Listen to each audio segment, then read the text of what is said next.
ഈ വീഡിയോയിൽ നമ്മൾ ആദ്യമേ മിഡിൽ ഈസ്റ്റ് തന്നെ നോക്കാം. അതിൽ മിഡിൽ ഈസ്റ്റിൽ കുറച്ച് ഇമ്പോർട്ടൻ്റ് ആയിട്ടുള്ള കാര്യങ്ങളുണ്ട്. അതുകൊണ്ട് തന്നെയാണ് മിഡിൽ ഈസ്റ്റിൽ നമ്മൾ തുടങ്ങുന്നത്. അതായത് ഇസ്രായേൽ ഇന്ന് തന്നെ രാവിലെ തന്നെ ഇന്ന് UN-ൽ ഈ ഹൂത്തികളുടെ മിസൈൽ ആക്രമണം തുടരെ വന്നുകൊണ്ടിരിക്കുന്നു. അപ്പോൾ അതിനെക്കുറിച്ച് കൃത്യമായിട്ട് UN-ൽ അവതരിപ്പിച്ചിട്ടുണ്ട്. അവിടെ പ്രമേയം പാസ്സാക്കാനുള്ള ഏർപ്പാടാണ്. അപ്പോൾ അതിൽ UN ഒരു റെസൊല്യൂഷൻ പാസ്സാക്കാൻ വേണ്ടി തന്നെയാണ് നോക്കുന്നത്. UN-ൽ ഇന്ന് ഇസ്രായേലിന് ഒന്നും കിട്ടാനില്ല. അത് മനസ്സിലാക്കിക്കൊണ്ട് തന്നെയാണ് UN-ൽ അവതരിപ്പിച്ചിരിക്കുന്നത്. പക്ഷേ എന്തുകൊണ്ടാണെന്ന് പറഞ്ഞാൽ ഈ അന്റോണിയോ ഗുട്ടറസ് പോലെയുള്ള ആൾക്കാർ, UN-നെ നിയന്ത്രിക്കുന്ന ആൾക്കാർ വരെ ഈ ഹൂത്തികളെ സപ്പോർട്ട് ചെയ്തുകൊണ്ട് ചില പ്രസ്താവനകൾ പുറപ്പെടുവിച്ചതുകൊണ്ട് മാത്രമാണ്. അത് യമൻ നിങ്ങൾ എടുത്തു കഴിഞ്ഞാൽ അതിനകത്ത് രണ്ട് സൈഡ് ഉണ്ട്. സുന്നികൾ ഭരിക്കുന്ന ഒരു ഏരിയ ഉണ്ട്, പിന്നെ ഹൂത്തികൾ, അതായത് ഷിയ മുസ്ലിംസ്, ആ സയ്യിദി ഗോത്രത്തിൽ വരുന്ന ആ ഗോത്രങ്ങൾ ഭരിക്കുന്ന ഒരു ഏരിയ ഉണ്ട്. അതാണ് ഈ സന അതായത് ക്യാപിറ്റൽ സിറ്റി ആയിട്ടുള്ള സന എയർപോർട്ട്, ഇതൊക്കെ ഉള്ളത് ഈ ഒരു ഹൂത്തികളുടെ കൺട്രോളിലാണ്.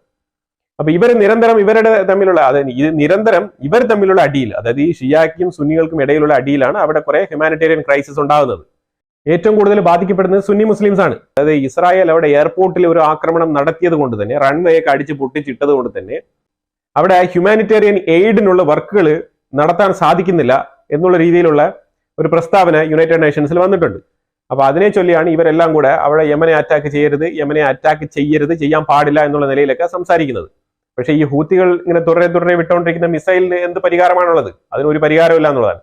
അപ്പൊ അതിന് ഇന്ന് എല്ലാവരും കൂടെ ചേർന്ന് ഇറാനെതിരെ ഒരു പ്രമേയം പാസ്സാക്കിയിരിക്കുകയാണ്. ഇറാനെതിരെ പ്രമേയം പാസ്സാക്കാന്ന് പറഞ്ഞാൽ നിങ്ങൾ ഈ ഹൂത്തികളെ വെച്ചിട്ട് ഇസ്രായേലിന്റെ മേളിൽ വരുന്ന ഒരു ആക്രമണമില്ലേ, അത് നിങ്ങൾ നിർത്തണം എന്നാണ് ആദ്യമായിട്ട് ചരിത്രത്തിൽ യുണൈറ്റഡ് നേഷൻസിൽ നിന്ന് ഒരു പ്രസ്താവന ഇങ്ങനെ വന്നിരിക്കുന്നത്. ഞാൻ തന്നെ വായിച്ചിട്ട് ഞെട്ടിപ്പോയി എന്നാണ്. അപ്പൊ ഇസ്രായേൽ ശക്തമായ ഇടപെടൽ അവിടെ നടത്തിയത് കൊണ്ട് മാത്രമാണ് ഇത്. വേറെ ഒന്നുമില്ല, ഇതില് ഇസ്രായേലിനെ ഗണ്ണിക്കാൻ അവിടെ ഒന്നുമില്ല. UN-ന്റെ സൈഡിൽ യുണൈറ്റഡ് നേഷൻ സെക്യൂരിറ്റി കൗൺസിലിൽ ഇസ്രായേലിന് കൊടുക്കാൻ മറുപടി ഒന്നുമില്ല. അങ്ങനെ മറുപടി ഇല്ലാത്ത സാഹചര്യത്തിലാണ് അവർ ഈ ഒരു റെസൊല്യൂഷൻ പാസ്സാക്കാം. പിന്നെ ഹൂത്തികൾക്കെതിരെ അവിടെ എന്ത് റെസൊല്യൂഷൻ പാസ്സാക്കാനാണ്? അവരൊരു തീവ്രവാദ ഗ്രൂപ്പല്ലേ. ഭാഗികമായിട്ടെങ്കിലും നിയന്ത്രിക്കാൻ കഴിവുള്ള ഒരു ശക്തിയായിട്ട് ഇവർ കരുതുന്ന ഇറാനെതിരെ ആവാം എന്നുള്ള നിലയിൽ ഇറാനെതിരെ ഒരു റെസൊല്യൂഷൻ പാസ്സാക്കാനാണ് തീരുമാനിച്ചിരിക്കുന്നത്. ഇനി ഹൂത്തികള് ഇതാണ് ഈ ഒരു കമാൻഡർ, ഈ ഹൂത്തികളുടെ കമാൻഡർ. ഇയാൾ പറയുന്നതെന്ന് പറഞ്ഞാൽ, നമ്മൾ ഇന്നലെ മിസൈൽ അറ്റാക്ക് നടത്തി, അതിൽ ബെൻഗുരിയൻ എയർപോർട്ട്, ഇസ്രായേലിന്റെ എയർപോർട്ട് നമ്മൾ അറ്റാക്ക് ചെയ്തിട്ടുണ്ട്, അതേപോലെ ഒരു പവർ സ്റ്റേഷനും കൂടെ അറ്റാക്ക് ചെയ്തിട്ടുണ്ട് എന്നാണ് പുള്ളി ഒരു കൂസലും ഇല്ലാതെ ഇരുന്ന് ഇങ്ങനെ പറയുന്നത്. ഇതിന് ഇസ്രായേലിന്റെ സൈഡിൽ നിന്ന് എന്താണ് പറയുന്നത് നോക്കാം. അടുത്ത് ഞാൻ വെക്കുന്ന സ്ക്രീൻഷോട്ട് നിങ്ങൾ നോക്കിക്കോ. ഇതാണ് ഈ ജെറുസലേം പോസ്റ്റിൽ വന്നാണ് ഇത് ഇസ്രായേലിന്റെ സൈഡിൽ നിന്ന് വന്നിരിക്കുന്ന സ്റ്റേറ്റ്മെന്റ് ആണ്. അതായത് യമനിൽ നിന്ന് 2 ബാലിസ്റ്റിക് മിസൈൽ ഇന്നലെ വിട്ടു എന്നുള്ളത് വാസ്തവമായിട്ടുള്ള കാര്യമാണ്. അത് ഇസ്രായേൽ അംഗീകരിക്കുന്നുണ്ട്. അതിനെ ഇന്റർസെപ്റ്റ് ചെയ്തു എന്നും പറയുന്നുണ്ട്. ആ ഇന്റർസെപ്റ്റ് ചെയ്ത സമയത്ത് ആ ഒരു ഫുട്ടേജ് അവരെടുത്ത് വെളിയിൽ വിട്ടിട്ടുണ്ട്. അതായത് ആൾക്കാർ ഹൈഡ് ചെയ്യുന്ന ഏരിയകളിലൊക്കെ, റോഡിലാണെങ്കിൽ റോഡിൽ അവർക്ക് പ്രൊസീജിയർ ഉണ്ട്, പ്രോട്ടോകോൾ ഉണ്ട്. അതനുസരിച്ച് റോഡിൽ തറയിൽ കിടക്കുക, അല്ലെങ്കിൽ കവർ ചെയ്തുള്ള ഏരിയകളിൽ ഷെൽട്ടർ ഉള്ള സ്ഥലങ്ങളിലേക്ക് മാറുക, ഇങ്ങനെയൊക്കെയുള്ള നിയന്ത്രണങ്ങളുണ്ടല്ലോ ഇസ്രായേൽ. അപ്പൊ അവിടുത്തെ സ്വാഭാവിക പ്രക്രിയ ആയിട്ടുള്ള ഈ മിസൈൽ വരുമ്പോഴത്തേക്കും അവർ ചെയ്യേണ്ട കാര്യങ്ങൾ എന്താണോ അത് ചെയ്ത് അവർ കവറായി മാറി നിൽക്കുകയാണ്. അപ്പൊ ചില എമർജൻസി സിറ്റുവേഷനിലുള്ള ആൾക്കാർ അവർക്ക് മാറാൻ പറ്റാത്ത സാഹചര്യത്തിൽ അവർ ഹൈഡ് ചെയ്ത് നിൽക്കുകയാണ്, ഇല്ലെങ്കിൽ തറയിൽ ഇരിക്കുകയാണ്. ആ ഒരു പിക്ചറാണ് ഇത് കണ്ടു കഴിഞ്ഞാൽ അതാണ് വ്യക്തമാകുന്നത്. മിസൈൽ കൃത്യമായിട്ട് ഇന്റർസെപ്റ്റ് ചെയ്തിട്ടുണ്ട്. ടെലവീവിലായാലും ബെൻഗുരിയൻ എയർപോർട്ടിൽ യാതൊരുവിധ തടസ്സങ്ങളും നേരിട്ടിട്ടില്ല. അവിടെ പവർ സ്റ്റേഷനും അറ്റാക്ക് ചെയ്യപ്പെട്ടിട്ടില്ല. ഈ ബെൻഗുരിയൻ എയർപോർട്ടിൽ ഒരു കല്ല് പോലും ഇളകി വീണിട്ടില്ല എന്നുള്ളതാണ് മനസ്സിലാക്കേണ്ടത്.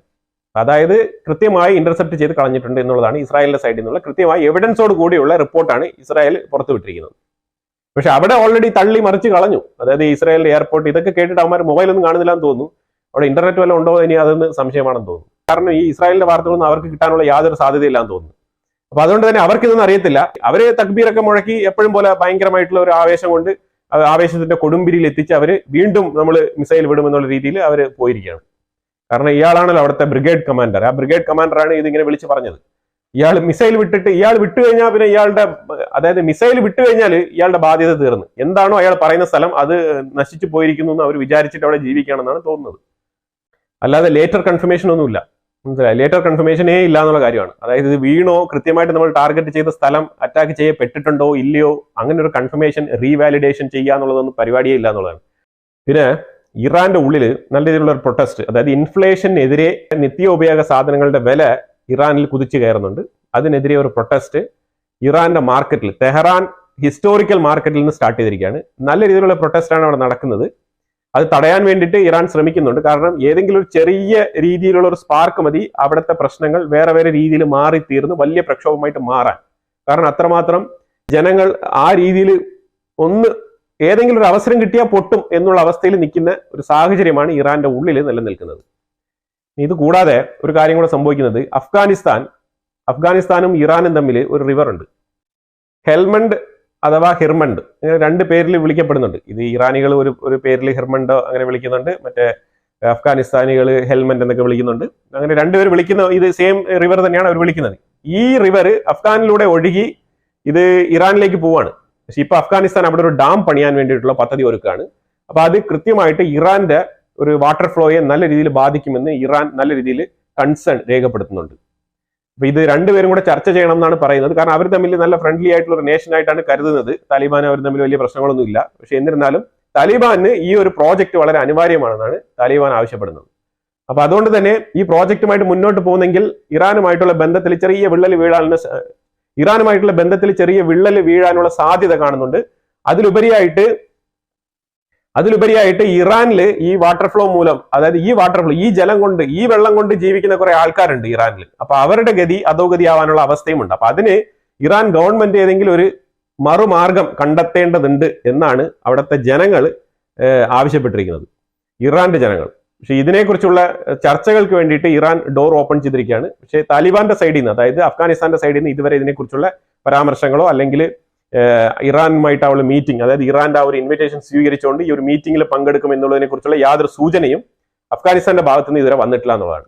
അടുത്ത് പറയാനുള്ള ഒരു ഇമ്പോർട്ടന്റ് ന്യൂസ് എന്ന് പറഞ്ഞാൽ, യമനിൽ സന ജയിലിൽ കിടക്കുന്ന നിമിഷപ്രിയ എന്ന് പറഞ്ഞ കേരളത്തിൽ നിന്ന് പോയ ഒരു നേഴ്സ്. ഇവര് നേഴ്സിംഗ് പണിക്കാണ് പോയത്. ഇവര് സനായിൽ തന്നെ പല പല ക്ലിനിക്കുകളിലായിട്ട് മെഡിക്കൽ സെന്ററുകളായിട്ടൊക്കെ ജോലി ചെയ്തിട്ടുണ്ട്. അവിടെ നിന്ന് കുറച്ച് പൈസയൊക്കെ സമ്പാദിച്ചിട്ടുണ്ട് ഇവർ. അപ്പൊ ആ സമ്പാദിച്ച പൈസ ഇവര് അവിടെ തന്നെ ഇൻവെസ്റ്റ് ചെയ്ത് ഒരു സ്വന്തമായിട്ടൊരു ബിസിനസ് ചെയ്യാം എന്നുള്ള രീതിയിൽ ഇറങ്ങി തിരിച്ചതാണ്. പക്ഷെ ഞാനിപ്പോ അവരെ കുറിച്ചല്ല ഏറ്റവും കൂടുതൽ വിഷമിക്കുന്നത്. അവരുടെ അമ്മ, ഏതാണ്ട് 55 വയസ്സിന് മുകളിലുള്ള ആ ഒരു സ്ത്രീ, അവര് യമനിൽ കിടന്നിപ്പോ പെടാപ്പാട് പെട്ടോണ്ടിരിക്കുകയാണ്.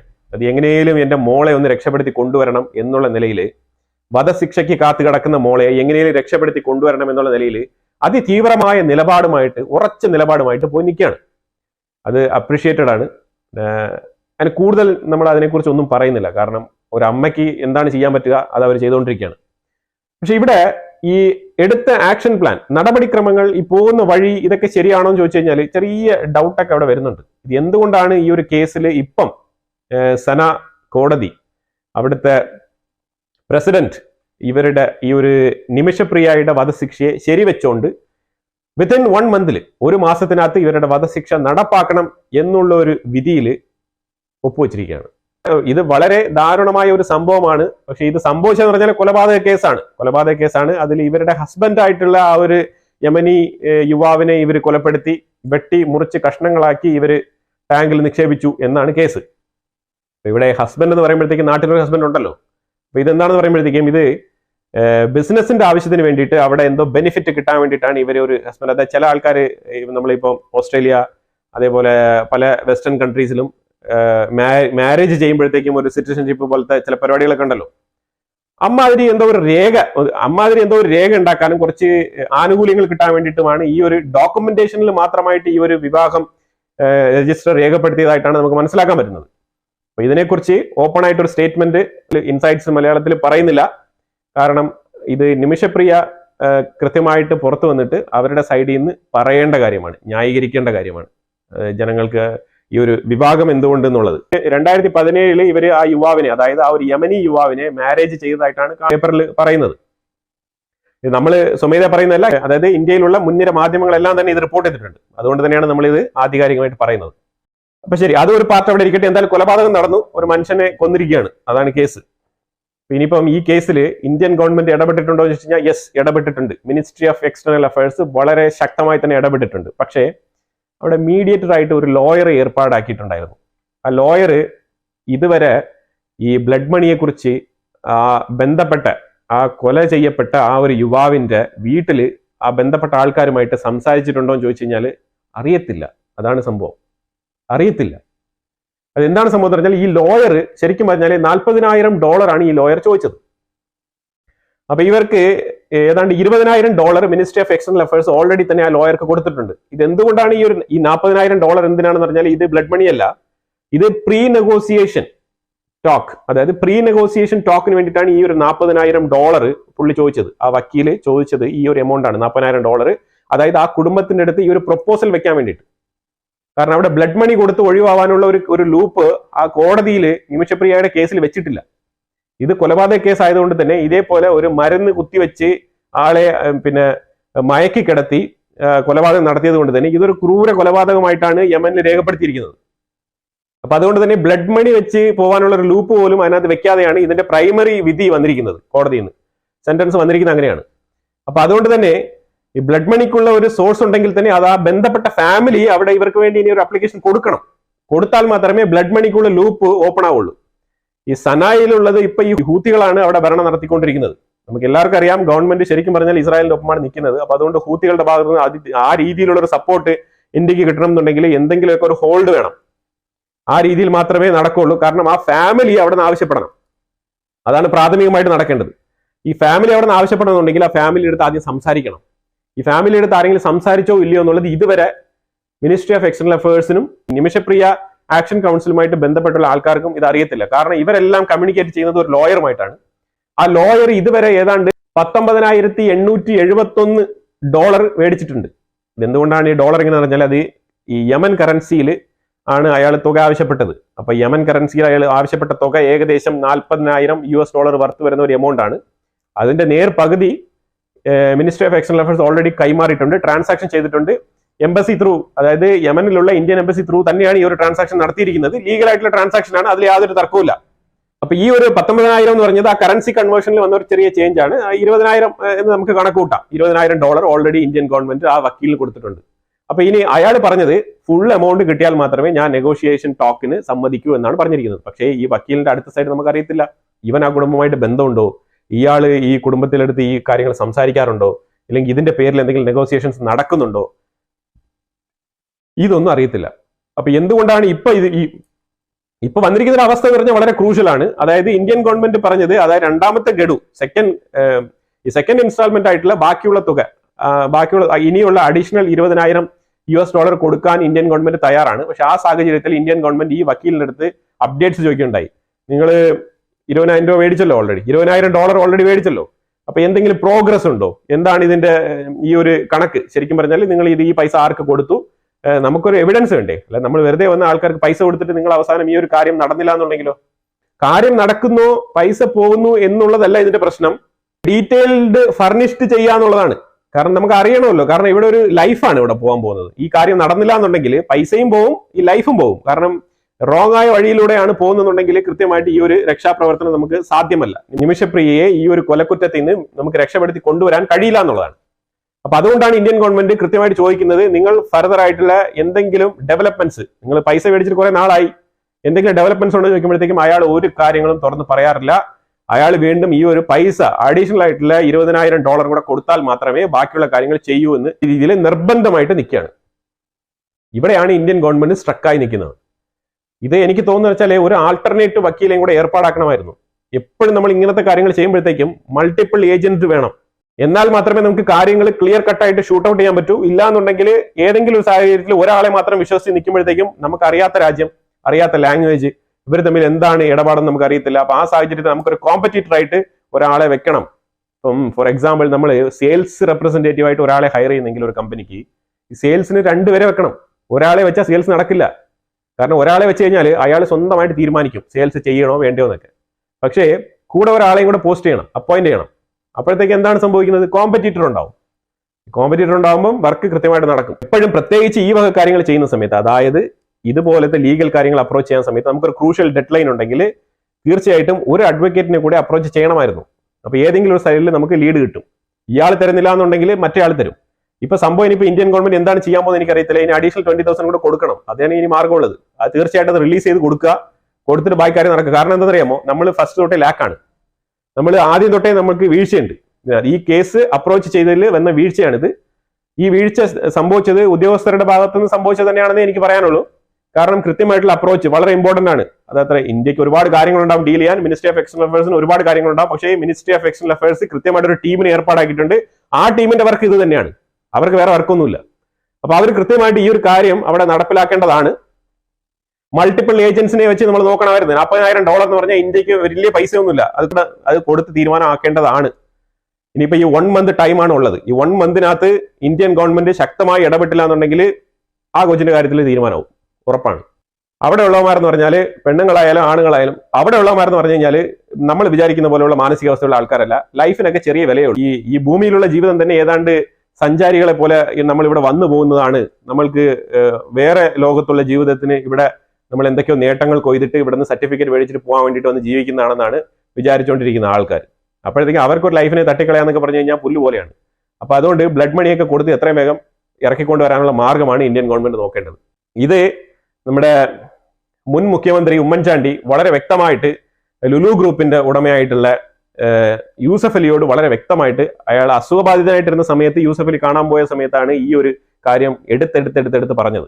അപ്പൊ ഇത്രമാത്രം ആൾക്കാർ അതിനകത്ത് ഇടപെട്ടിട്ടും ഈ ഒരു $40,000 ആണോ ഈ ഫർദർ ടോക്കന് സ്റ്റോപ്പ് ചെയ്ത് നിർത്തിയത്? ഇത് അൺബിലീവബിൾ ആണ്. ശരിക്കും പറഞ്ഞാൽ $40,000 കൊടുത്തിട്ട് അതായത് ഫർദർ ആയിട്ടുള്ള നെഗോസിയേഷൻസ് മുന്നോട്ട് കൊണ്ടുപോകാൻ പറ്റുന്നതെന്നുണ്ടെങ്കിൽ ഇന്ത്യ എന്ന് പറഞ്ഞ രാജ്യം തന്നെ എന്താണ് കാണിക്കുന്നത്? നമ്മൾ ഇത്ര കോടി ജനങ്ങളുള്ള ഒരു രാജ്യം $40,000 കൊടുക്കാൻ പറ്റാത്ത അവസ്ഥയിലാണോ ജീവിക്കുന്നത്? അപ്പൊ ഇതിൽ കൃത്യമായിട്ടുള്ള നടപടിക്രമങ്ങൾ എടുക്കണം. ഇതിൽ ഒരുപാട് ആൾക്കാർ ഇടപെട്ടിട്ടുണ്ടായിരുന്നു. ഇതിൽ ഇപ്പൊ ആരൊക്കെ ഉണ്ട് ആരൊക്കെ ഇല്ലാന്ന് നമുക്കറിയത്തില്ല. പക്ഷെ രാവിലെ വാർത്ത വരുന്നത് നമ്മൾ ഇങ്ങനെയാണ് അറിയുന്നത്. അവർക്ക് 1 മാസത്തിനുള്ളിൽ അവരുടെ വധശിക്ഷ നടപ്പാക്കാൻ വേണ്ടിയിട്ട് യമനിലെ കോർട്ട് ഉത്തരവിട്ടിരിക്കുകയാണ്. നമ്മൾ എപ്പോഴും കേൾക്കുന്നതാണ് ഇന്ത്യ ഭയങ്കരമായിട്ട് ഇന്നോവേഷൻസും ഭയങ്കര മാനുഫാക്ചറിങ്ങും അതുപോലെ പല പല കാര്യങ്ങളിലേക്കുള്ള ഇൻവെസ്റ്റ്മെന്റുകളും ഡിഫൻസ് മേഖലയിലുള്ള മാനുഫാക്ചറിങ്ങും അതേപോലെ എയറോസ്പേസിലുള്ള കാര്യങ്ങളും ഇതെല്ലാം നമ്മൾ നോക്കുന്നുണ്ട്. എല്ലാം ഓക്കെയാണ്, നല്ല രീതിയിൽ മുന്നോട്ട് പൊയ്ക്കൊണ്ടിരിക്കുന്നു. പോട്ടെ, ചൈന 6ാം തലമുറയിൽപ്പെട്ട 6th gen fighter jet, stealth fighter jet മാനുഫാക്ചറിങ്ങിനുള്ള പ്രോസസ്സിലാണ്. ഓൾമോസ്റ്റ് അവർ വളരെ ക്ലോസ്ഡ് ആണ്. അതായത് അവർ എത്രയും വേഗം അത് പുറത്തിറക്കും എന്നുള്ളതാണ്. അപ്പൊ അതിനുള്ള എല്ലാ പരീക്ഷണങ്ങളെല്ലാം തയ്യാറായി റെഡി ആയിരിക്കുന്ന ഒരു അവസ്ഥയിലാണ്. ഇന്ത്യ ഇപ്പോഴും 5.5 റേഞ്ചിലാണ് നിൽക്കുന്നത്. ഈ 5.5 എന്ന് നമ്മൾ പറയുന്നെങ്കിൽ അത് 5 ആണ്. നമ്മൾ തുടങ്ങിയത് 5 വെച്ചിട്ടാണ്. അതിൽ പോലും ഇപ്പോഴും കാവേരി എഞ്ചിനൊക്കെ കെട്ടിപ്പിടിച്ചുകൊണ്ടിരിക്കുന്ന ഒരു അവസ്ഥയിലാണ് നമ്മളുള്ളത്. നമ്മൾ ഈ ഒരു വിഷയത്തിൽ കൃത്യമായിട്ട് കുറച്ചുകൂടെ എഫക്റ്റീവായിട്ട് ഇറങ്ങേണ്ടതുണ്ട്. ഇല്ലെങ്കിൽ ചൈന നമ്മളെ മറികടക്കും. അതുപോലെ തന്നെ നമുക്ക് വേറെയും കോമ്പറ്റീറ്റേഴ്സ് ഉണ്ട്. തുർക്കി നമ്മൾ മറക്കാൻ പാടില്ല. സൗദി അറേബ്യ F-35 വേണ്ടാന്ന് വെച്ചിട്ട് തുർക്കിയുടെ അടുത്ത് സ്റ്റെൽത്ത് ഫൈറ്റർ ജെറ്റ് മേടിക്കാനുള്ള കോൺട്രാക്റ്റുമായിട്ട് മുന്നോട്ട് പോകുന്നതായിട്ടാണ് അറിയുന്നത്. അതായത് പ്രൈമറി ടോക്ക് അവർ ഇതിനെക്കുറിച്ച് സംസാരിച്ചിട്ടുണ്ട്. അപ്പൊ അതുപോലെ തന്നെ തുർക്കിയും ഇത് കൺഫേം ചെയ്തിട്ടുണ്ട്. ഇസ്താൻബുളിൽ നടന്ന മീറ്റിംഗിൽ ഇത് കൺഫേം ചെയ്തിട്ടുണ്ട്. അതേപോലെ സൗദിയുടെ അംബാസിഡറും ഇത് കൺഫേം ചെയ്തിട്ടുണ്ട്. പക്ഷേ മേടിക്കുന്നതുമായിട്ട് ബന്ധപ്പെട്ടുള്ള എഗ്രിമെന്റോ കാര്യങ്ങളോ ഒന്നും വന്നിട്ടില്ല. പ്രൈമറി ടോക്കിൽ ഈ ഒരു സ്റ്റെൽത്ത് ഫൈറ്റർ F-35 റീപ്ലേസ് ചെയ്യാൻ വേണ്ടിയിട്ട് സാധിക്കുമോ എന്നുള്ള ഒരു കമ്പാരിസൺ ടോക്ക് നടന്നിട്ടുണ്ടെന്നുള്ളതാണ്. അപ്പൊ ലോകം അതിവേഗം മുന്നോട്ട് പൊയ്ക്കൊണ്ടിരിക്കുകയാണ്. ഇന്ത്യ കുറച്ചുകൂടെ വേക്കപ്പ് ആവേണ്ട ആവശ്യമുണ്ട് എന്നുള്ളതാണ് എന്റെ ഒരു വിലയിരുത്തൽ, ഏത് മേഖലയിലായാലും. കാരണം ഇത്രമാത്രം യങ്സ്റ്റേഴ്സ് പഠിച്ചിറങ്ങുന്നുണ്ട്. അവരൊക്കെ പുറത്തു പോകണം എന്നുള്ള ആഗ്രഹത്തിൽ ഉപരിയായിട്ട് അവർ കുറച്ചുകൂടെ എഡ്യൂക്കേഷൻ കുറച്ചുകൂടെ നമ്മൾ എഫക്റ്റീവായിട്ട് കൊടുത്തു കഴിഞ്ഞാൽ കുട്ടികൾക്ക് കുറച്ചുകൂടെ കടന്ന് ചിന്തിക്കാൻ കഴിയും. ചിന്തകളെ ഉണർത്തണം. അതാണ് ഏറ്റവും ആദ്യം നമ്മൾ ചെയ്യേണ്ട കാര്യം. നമ്മൾ ഡോപ്ലർ എഫക്റ്റിനെ കുറിച്ച് വളരെ വിശദമായിട്ട് നമ്മൾ സ്കൂളിൽ പഠിപ്പിക്കുന്നുണ്ട് ഫിസിക്സിൽ. പക്ഷെ ഡോപ്ലർ എഫക്റ്റ് നമ്മുടെ ലൈഫിൽ നിത്യേന നമ്മുടെ ലൈഫിൽ നമ്മൾ എവിടെയാണ് അത് അപ്ലൈ ചെയ്യുന്നതുള്ളതും കൂടെ പഠിപ്പിച്ചു കൊടുക്കണം. എന്നാൽ മാത്രമേ കൃത്യമായിട്ട് അവർക്ക് അത് റിലേറ്റ് ചെയ്യാൻ പറ്റൂ. നമ്മൾ GPS എല്ലാ ദിവസവും ഉപയോഗിക്കുന്നുണ്ട്, മാപ്പ്, ലൊക്കേഷൻ എല്ലാം. E=mc² എന്ന് പറഞ്ഞിട്ട് തിയറി ഓഫ് റിലേറ്റിവിറ്റി എന്ന് പറഞ്ഞിട്ട് സ്കൂളിൽ പഠിപ്പിക്കുന്ന സാധനം ഇതുമായിട്ട് എങ്ങനെ ബന്ധപ്പെട്ട് കിടക്കുന്നു എന്നുള്ളത് കൃത്യമായിട്ട് വിശകലനം ചെയ്ത് പഠിപ്പിച്ച് കൊടുക്കണം കുട്ടികൾക്ക്. ഇതൊക്കെ കോളേജിലോ അല്ലെങ്കിൽ റിസർച്ച് പേപ്പറിലോ പോയി പഠിക്കേണ്ട ആവശ്യം വരരുത്. ഇതൊക്കെ സ്കൂളുകളിൽ തന്നെ ഇതിനുള്ള സാധ്യമാക്കണം എന്നാണ് ഞാൻ പറയുന്നത്. എന്നാൽ മാത്രമേ കാര്യങ്ങൾ മനസ്സിലാവൂ. നിങ്ങൾ കാർ ഓടിച്ചു പോകുമ്പോഴത്തേക്കും അവിടെ ക്യാമറ ഫ്ലാഷ് ചെയ്യുന്നു, നിങ്ങൾക്ക് ഫൈൻ കിട്ടുന്നു. ഇത് ഡോപ്ലർ എഫക്റ്റ് ആണെന്ന് എത്ര പേർക്ക് അറിയാം, എത്ര കുട്ടികൾക്ക് അറിയാം ഇത്. അപ്പൊ അതുകൊണ്ട് ഇമാതിരിയുള്ള കാര്യങ്ങളൊക്കെ കുറച്ചുകൂടെ ഡീറ്റെയിൽ ആയിട്ട് മനസ്സിലാക്കി പഠിപ്പിച്ചു കൊടുക്കണം. ചെറിയ ക്ലാസ്സുകളിലെ പഠിപ്പിച്ചു കൊടുക്കണം. ഇതൊക്കെ ചെറിയ വിഷയങ്ങളാണ്. ഇതിനേക്കാളും എത്രയോ കണ്ടുപിടുത്തങ്ങളിൽ മറ്റുള്ള രാജ്യങ്ങളൊക്കെ മുന്നോട്ട് പോയിരിക്കുന്നു. നമ്മൾ എന്ത് ചെയ്യണമെന്ന് പറഞ്ഞാൽ ഇപ്പോഴും ഈ ഒരു കാര്യം മാത്രമല്ല, ഇതിനേക്കാളും എത്രയോ കാര്യങ്ങൾ കുട്ടികൾക്ക് അവരുടെ ആ ഒരു എഡ്യൂക്കേഷൻ കാലപരിധിയിൽ ഒരു മിനിമം ഒരു +2 ഉള്ളിൽ തന്നെ ഈ കാര്യങ്ങളൊക്കെ കൃത്യമായിട്ട് കവർ ചെയ്യാൻ പറ്റും, ഡീറ്റെയിൽ ആയിട്ട് കവർ ചെയ്യാൻ പറ്റും. എന്റെ അഭിപ്രായത്തിൽ എത്രമാത്രം ഇൻഫർമേഷൻസ് നമ്മൾ ആ ചെറിയ പ്രായത്തിൽ കൊടുക്കാൻ കഴിയുന്ന കുട്ടികൾക്ക് അത്രമാത്രം നമുക്ക് സയന്റിസ്റ്റുകളെ ഉണ്ടാക്കിയെടുക്കാൻ പറ്റും. അവരുടെ ചിന്തകളാണ് ഇതിനൊക്കെ കാരണം. അപ്പൊ അതുകൊണ്ട് നമ്മൾ ആ രീതിയിൽ വേണം മുന്നോട്ട് പോകാൻ. എഡ്യൂക്കേഷൻ സിസ്റ്റത്തിലേക്ക് ഒരുപാട് മാറ്റങ്ങൾ വരുത്തേണ്ടതുണ്ട്. അല്ലെങ്കിൽ ഇന്ത്യ ഈ ഒരു കാവേരി എഞ്ചിനൊക്കെ വെച്ച് ഇങ്ങനെ പൊടി തട്ടി ഇരിക്കത്തേ ഉള്ളൂ. ഉള്ള കാര്യമാണ് പറയുന്നത്. അപ്പൊ ഇതിനെക്കുറിച്ചുള്ള അഭിപ്രായങ്ങൾ കമന്റ് ബോക്സിൽ രേഖപ്പെടുത്തുക. വീഡിയോ ഇഷ്ടപ്പെട്ടു കഴിഞ്ഞാൽ ലൈക്ക് ചെയ്യുക, ഷെയർ ചെയ്യുക. അതുപോലെ തന്നെ ചാനൽ നിങ്ങൾ ആദ്യമായിട്ട് കാണുന്നുണ്ടെങ്കിൽ മറക്കാതെ ഒന്ന് സബ്സ്ക്രൈബ് ചെയ്യുക. വീണ്ടും അടുത്ത വീഡിയോയിൽ കാണാം. Thank you so much.